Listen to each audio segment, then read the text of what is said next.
You ever have the feeling where you're playing a game for like 5 hours, but it feels like it's been 20 minutes?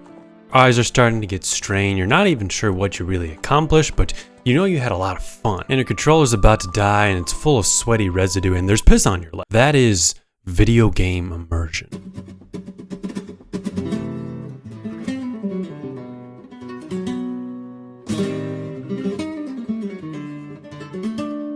So what is immersion? Well, it's this kind of term that gamers have hijacked. So if you look up the definition of immersion, but I don't think that's what we're really talking about. When it comes to games, we're talking about this borderline obsession with staying engaged in a game. Immersion in atmosphere is this blend of sensory elements all working together to keep you playing and to making the experience feel real. And the more elements working together that all build on each other, the more immersion you'll feel. I'd relate it a lot to being in a flow state or a runner's high, that ultimate feeling of being locked in.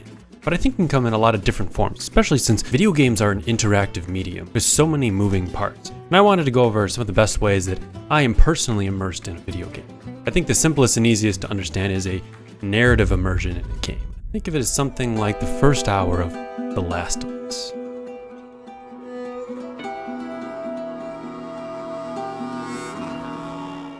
I haven't really met anyone who started this game and didn't think it was one of the most engaging shit of all time. The acting and the pacing, the spectacle, this is some peak gaming atmosphere. And that power of the narrative immersion is just a story that's so good you can't keep yourself away from it. You need to see what happens next. This is also the most similar to a movie or a TV show where you can really get hooked into a good plot, especially as that tension rises until they shoot you with that big moment. This is also why Pokemon Black and White works so well, a game I recently went into depth about. On the surface, it's just another Pokemon game, but the epic moments are built up throughout the entire game with your confrontations with N and Team Plasma, and once you get to those final moments in N's castle, you have the final battles, and it's not too long after that do you finish the game. And unlike most other Pokemon games where the villain story ends about 3/4 of the way through the main game, but it really does enhance your engagement with the game, taking the plot all the way to the very end. And that makes Pokemon Black and White one of the most immersive Pokemon games to date. But there can be one problem for me, especially in the modern era. Sometimes it can be really hard to stay completely immersed in a story when something like lip syncing or a bug happens. Recently, I played through the entirety of Star Wars Outlaws, and I did enjoy that game's story more than I thought I would, especially based on the reception. But I never got fully immersed because the lip syncing was just god-awful, and sometimes I'd even have to turn away or focus on something else on the screen just to get somewhat engaged with the story. And sometimes the passage of time is the real enemy here, and even our darling favorites that have gotten a little dated can suffer from this. And when I went back to Skyrim or really any other Bethesda game, it's really hard to see past those weird faces, and when compared to other modern release games with amazing mocap, it gets really hard to get immersed in the narrative of these games. The next kind of immersion is also similar to that flow state of playing sports ball or running or something, and that's just good gameplay immersion, which is as simple as your mom getting addicted to clearing lines in Candy Crush to getting lost in a good open world with fun gameplay and lots to do. Games like Elden Ring or Red Dead Redemption 2 do this wonderfully, balancing their story with all these little things to do in the world that keep you from turning the game off. My personal favorite is Ghost of Tsushima.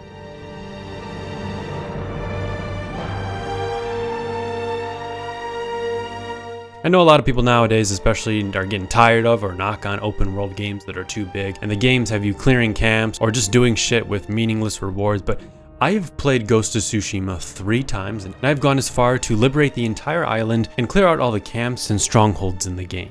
And I don't do that normally, I'm not a completionist. I never do that for most games, but I was just so addicted to this game's combat and gameplay and traversing through the world, and that's also part because of the stunning and vibrant world that this game creates has so many colors, but it also has such a balanced and natural feeling at the same time.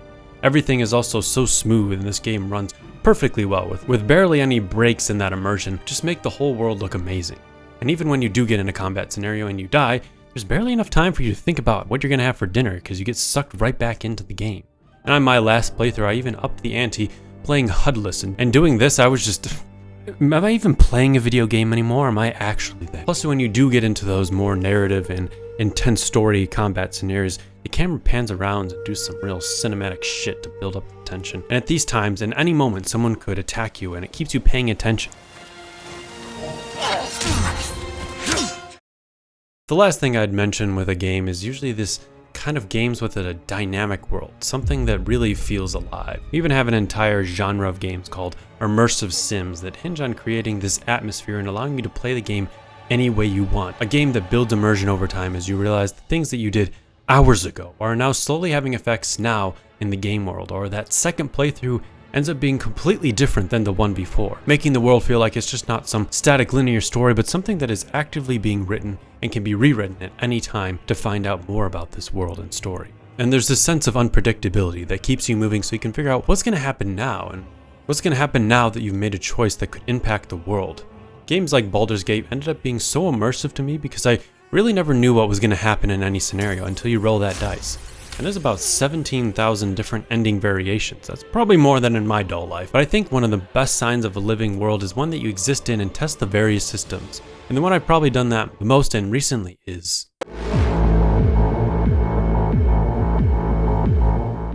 Cyberpunk is one of those games I feel that's impossible to fast travel in, not because it's bad, but because I hop onto a motorcycle and go explore while en route to my next destination. Now this is mostly because I played the game when the recent 2.0 updates where the game works properly, but there's also something so uniquely immersive about Night City. Not only is it pretty, but the whole game world feels real to me, and the more you learn about the backstory of the city and this world, it feels more like I'm encountering a variation of our very own neon dystopian future. It feels like the city itself is a character, something complex and not just a setting to mess around in. That's why I also like driving around in motorcycles in Cyberpunk 2077 specifically, because it feels like you're more in the game world as opposed to, say, a car or something. But that could just be more of a personal thing that I enjoy doing. But I did kind of gloss over it a little bit here because one of the most prevalent issues, especially with modern games, is bugs and glitches. These digital nuisances are probably the most immersion-breaking thing that can happen in a game. The moment you clip through a floor or get stuck, all the illusions are broken, and sometimes it can get so bad it'll crash the game, causing you to lose all of your progress. And this is only getting worse and worse and worse as the big companies force their games to get bigger and bigger, thinking that that's the only way that they can actually capture a larger audience of more players. And another thing that can really impact early on is things like tutorial messages. I get these can be important to understanding something early on when you are learning to play the game properly, but there are games that have cleverly been able to teach you everything about the game without these immersion-breaking moments. And I think one of the reasons a lot of people like Metroidvanias and even some other platformers for this reason is because they can be so immersive, and they're a genre that teaches you most of what you need to know about the game by just existing in it and testing things out. And it's why games like Super Metroid are so fun to go back to. The atmosphere is amazing, the pixel art is beautiful, and all the tutorial elements are jammed more into the manual instead. And after getting through some story stuff in the beginning, you are launched into a world with amazing music and you can do anything. I do think a lot of these are heavily impacted by the person playing, and not everyone here will be impacted when something goes wrong. But some people might never even really feel that sense of immersion with a video game at all. But why it's so important for me is that it keeps me distracted from all the other things in the world. It keeps me engrossed in a video game or from checking my phone for other things to do. And I think it's really cool when a game masters one or two of these elements altogether. But I think sometimes there's those really special games where it all comes together. So many of those elements from before are working together, and you get a game that's so atmospheric that you can't pull yourself away. And that's what I think a lot of people would consider a masterpiece. It's not just another piece of content to consume, it is art. Nier Automata is the kind of art that really only works in the form of a video game. Its narrative is mysterious and deep with amazing performances and pacing. While the story itself is kind of linear when you pull back, in the moment when you're playing through the game, it feels like it has a vast array of possibilities, and you don't really know when or how it's going to end. How are your actions not going to only affect your main character, but the others around it and the entire state of the world and other possibilities. And I will stop there a little bit, as I don't want to spoil too much about the game. But the last thing that Nier Automata does really well to pull all these things together is the world and the amazing music. Music is something that really has this power over the entire process of creating a good atmosphere. Bad music can take you out of the experience and make it just feel okay. A lack of music can be a sign in a horror game or something that something as big is coming, or maybe to trick you into thinking something big is coming.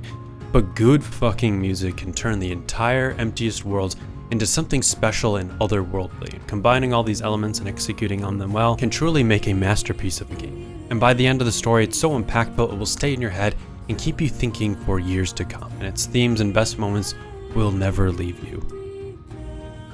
Not that that's all over though, I did want to make a disclaimer, and if you didn't mention your favorite game of all time that's immersive as shit, it's probably because I'm saving it for later, or making a whole video on it or something, if I have actually played it. Atmosphere is something I have definitely been thinking about a lot more lately when making my other normal retrospective videos and thinking about other video games. So basically, yes, I'm saying if I didn't mention Bloodborne, that's because someday I do want to make an entire video about that game. But let me know what you think are some immersive atmospheric games below, because there's no way I could have talked about all the good examples.